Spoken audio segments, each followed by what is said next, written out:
Okay, students, yeah. Let me just quickly get back to this lesson.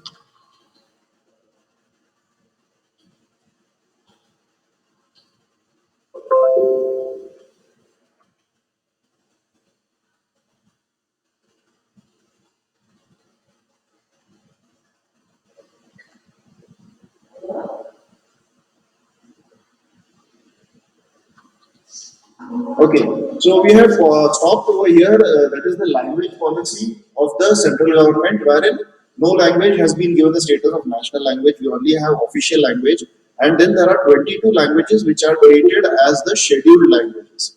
These scheduled languages are officially recognized and can be used for any official communication. So the center agrees to use English along with Hindi, so which shows a lot of flexibility in the way communication happens. This is where we had stopped yesterday in the last class.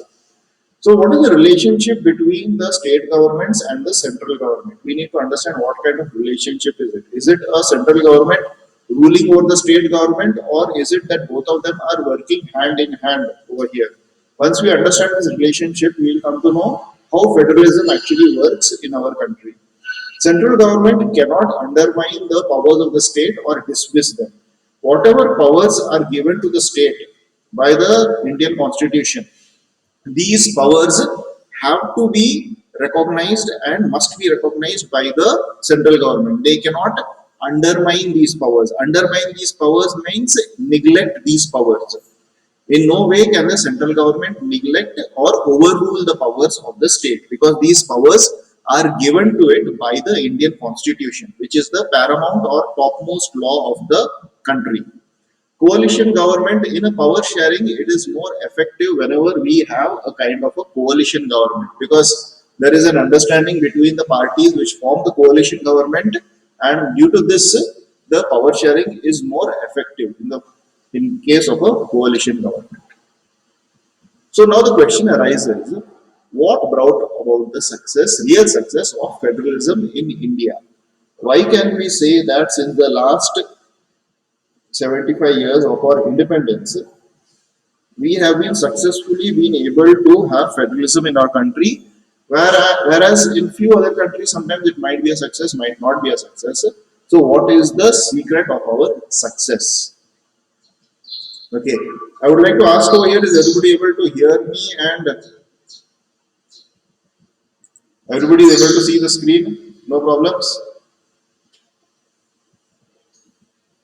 Yes, sir. Yes, sir. Yeah, okay. Yeah. So the nature of our democratic politics, the democracy which is instilled by our constitution, and the democratic politics that we have in our country, the electoral type of politics which we have in our country, which we have learned in your last year in your ninth standard also. This is one factor which makes federalism a success in our country. The respect for democratic politics, the respect that we are a democratic country, and the Constitution of India gives us these powers, gives us this entire structure of federalism that we are following. That is one another factor, and obviously the desire for living together. See, we cannot be in a constant state of conflict. We cannot be in a constant state of misunderstanding. We need to always find a level ground between the state governments and the central government, and there are so many liberties like freedoms which we have because of our Indian constitution, and all these things put together, no, there is a desire by the Indian people to see that the entire country works and functions harmoniously without any conflict. So these are a few of the factors which contribute to the success of federalism in our country. What undermines the spirit of federalism? What could be those points which actually are harmful for federalism? Meaning it might not work properly. Center misusing the constitution to dismiss the state government that has controlled that was controlled by rival parties. Okay. Present situation in India. Okay, present situation in India is very, very clear example of this first part. center misusing the constitution to dismiss the state governments that was controlled by rival parties. Uh, we know that the central government is run by the BJP in India. And then, say for example, we have Maharashtra, which is run by a rival party, that is the Shiv Sena. Then we have Rajasthan also, which is run by a rival party, that is the Congress.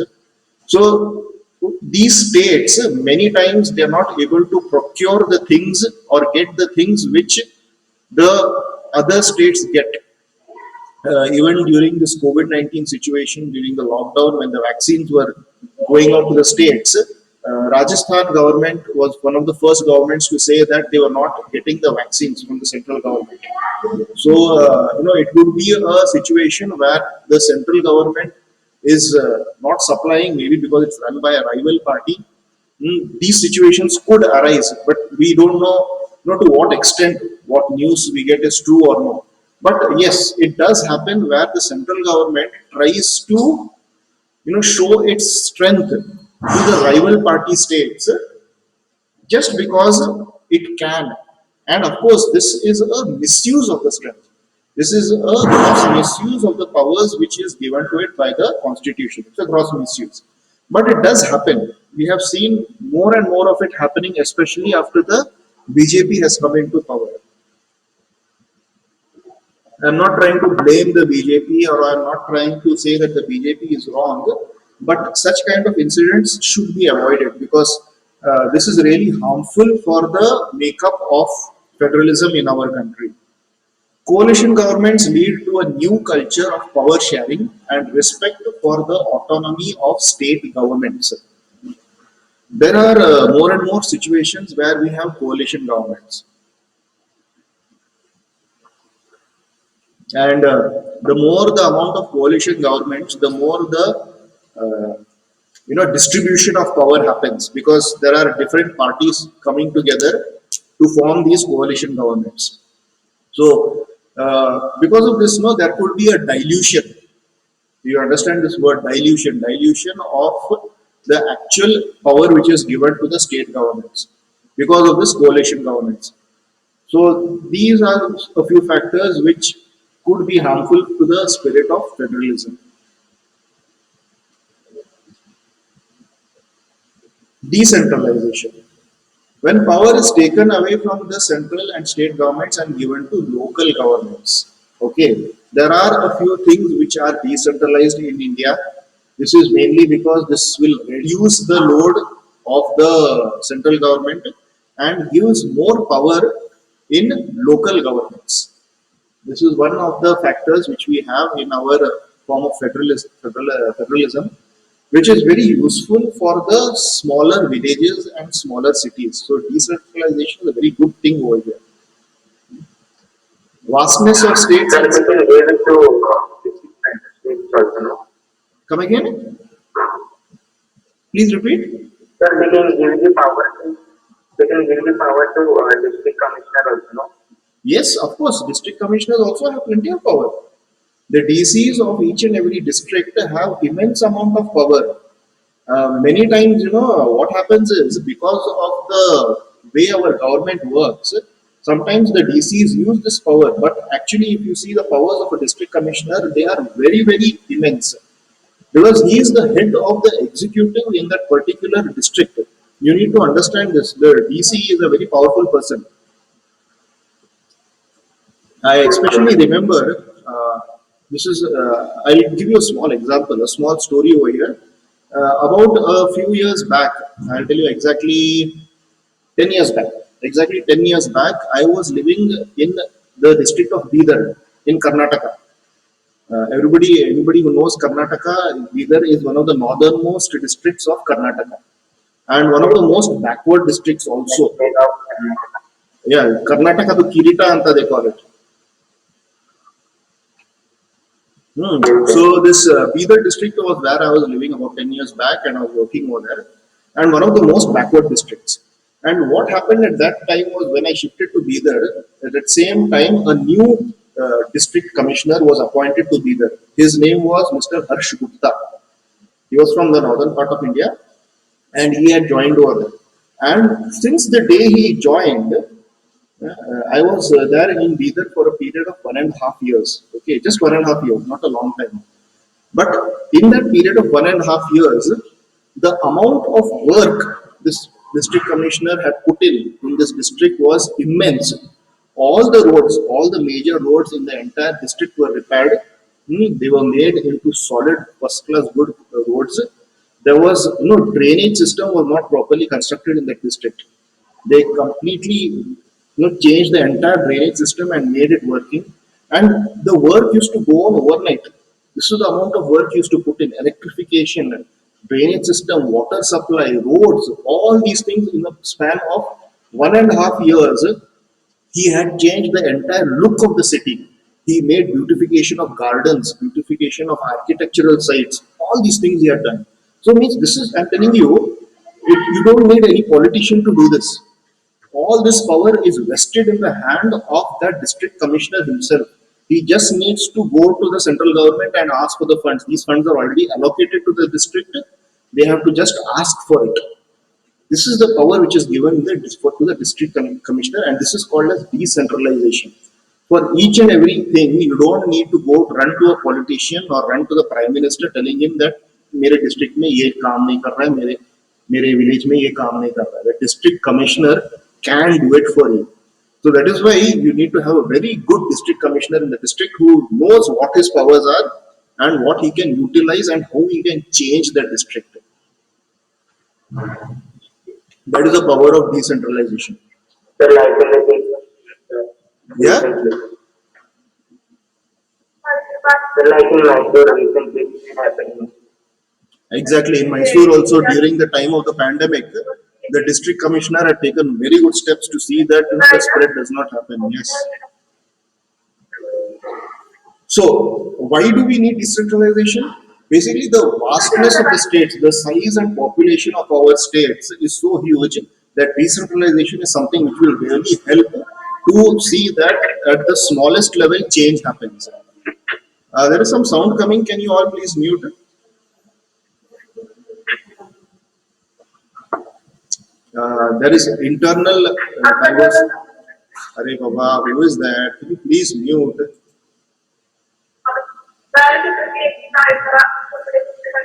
Arshada.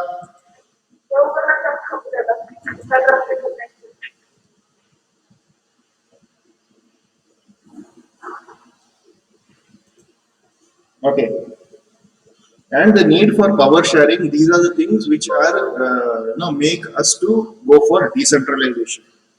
So the basic idea behind decentralization. What is the idea of this decentralization? Solving large number of problems and issues at local level. There are very small issues at the level of villages, at the level of panchayats, which they can handle on their own. They don't need to go run to the state government or the central government for everything. So when this decentralization happens, and at the smallest level, there are authorities put in place who can look after and solve the problems. That is when this is the one of the basic ideas behind decentralization.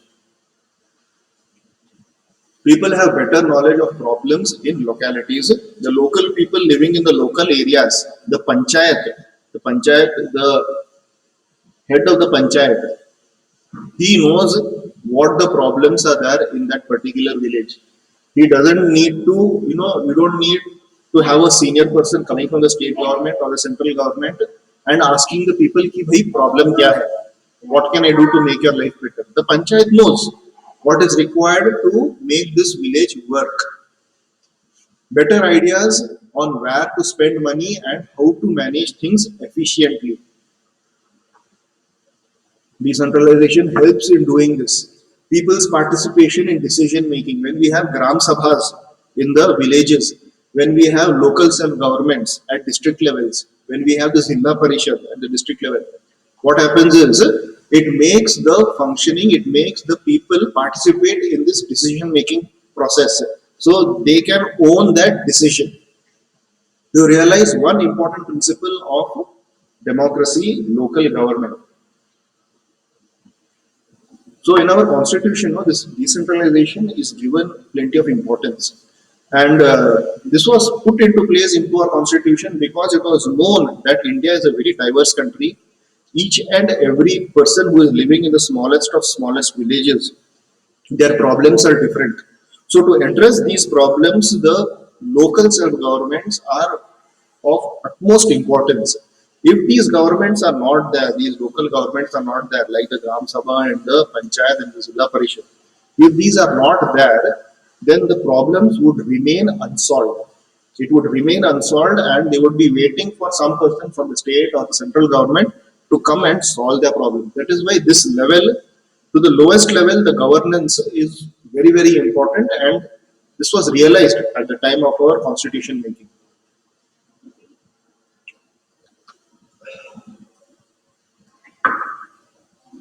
Has everybody understood everything till now? This idea of decentralization? Yes.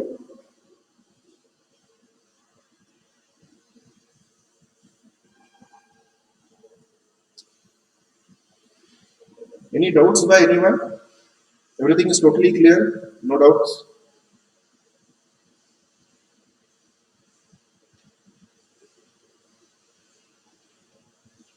Okay, good.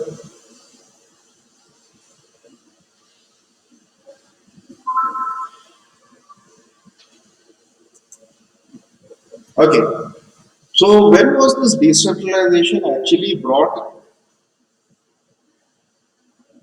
When did this decentralization actually come into work? Steps taken by the constitution were: it is mandatory to hold regular elections to local governments, the panchayat elections, the Zilla Parishad elections, the municipality elections, all these elections are held regularly so that people keep on changing and the person who does not work has a very fair chance of losing this election. This we have learned in our democracy last year, that why do we need a democracy? What is democracy about? There is a fair chance of the person in power that he can lose the power if he does not work. So that is one of the key ideas. Reservation of seats for scheduled caste, scheduled tribes, and other backward classes. One third of the seats reserved for women in the local governments. State Election Commission conducts the election, and state government shares some power and revenue with local bodies. So the revenue or the taxes, the income which is generated by the state government, this goes down to the district level and to the panchayat level, and this is where they get the funds for implementing of the various changes that are required. So this is the entire idea of the decentralization and the Decentralization Act, which was finally implemented in the year 1992, so that all the changes could be made. This decentralization could be used effectively in our country. So what does this decentralization look like? How does it look in our country? We have the lowest level, that is the village level, where we have the Gram Panchayat formed by the Gram Sabha and headed by a Sarpanch. Right. Above that, we have a block level, which is the Panchayat Samiti. We have elected Panchayat members, and then we have the block district officer, called as the BDO. And then above that, we have the district level, which is the Zilla Parishad. It is formed by elected members and have members of Lok Sabha and MLA of the district, and it is headed by the Zilla chairperson. Now, these levels is not something new which you have learned. You have already learned it years back in your sixth standard. If you are able to recollect what you did in your sixth standard, I don't know. But this entire Panchayat Raj structure, whatever is there in front of you, this was fully there in your sixth standard. Is anybody able to recollect that? Yes, sir. Village chairperson is also an health officer. What was it, Prasanna? It was not clear. Sir, Jilla chairperson is also an IAS officer. Zilla chairperson, I am not really sure. I don't think he has to be a IAS officer. It is not mandatory that he has to be a IAS officer. He can be, but I don't think it's mandatory. Sir, means starting. Hmm.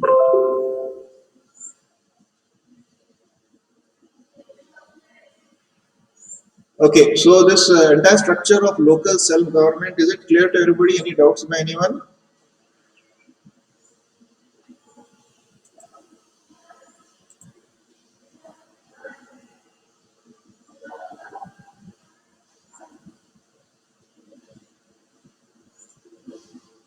Okay.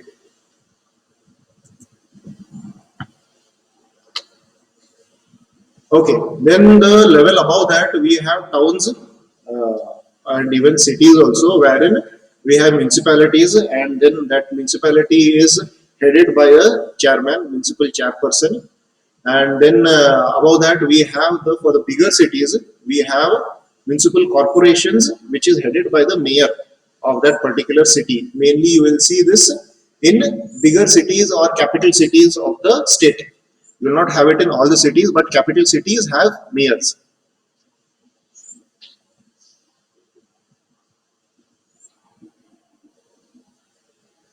Right. So difficulties faced by local governments. Elections to Gram Sabhas are not held regularly. This could be one of the possibilities that sometimes Gram Sabha elections are not held regularly, even though they should be held regularly. Some of the state governments are not transferring powers and resources. This also does happen in the real world, wherein the state government sometimes does not give authority, even though the authority is there for that person. They do not allocate the resources properly, because finally the money has to come from the state governments, from whatever taxes they have collected. This is the revenue stream for the local self governments. But sometimes there could be, some kind of a rivalry in between, this personal bias. Because of all these things, the transferring of powers and resources does not happen. So these are the difficulties which local governments face, right? So this was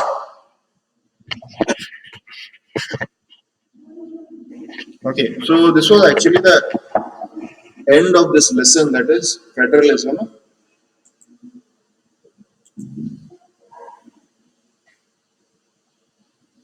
Yeah. So any doubts by anyone? Has everybody understood this entire chapter of federalism?